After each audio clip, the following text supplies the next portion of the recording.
Good day guys. Install kami ng tie switch with Bumblebee version 3. Ayan. B3 to. Click. Okay sir. Ako si ma'am.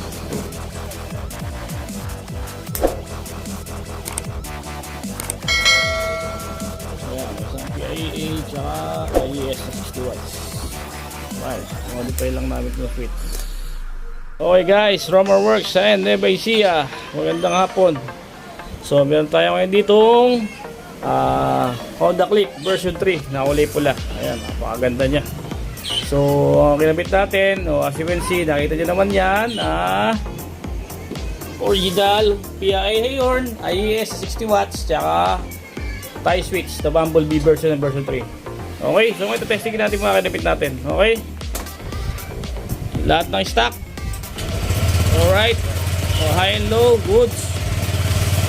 Left and right signal, goods. Stock horn. Okay, stock good. So ngayon yung mga kinabit naman natin. So may driving light, low.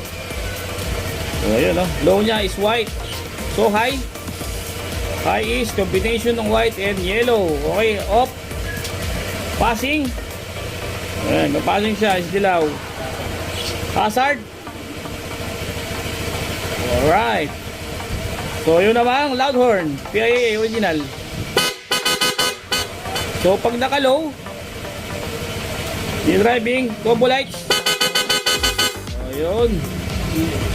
So passing din. Alright, so yung lang kinabit natin. Tsaka yung tie switch.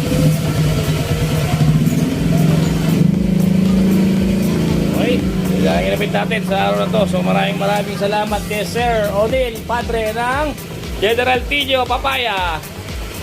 Yun lang. Ride safe. Proof.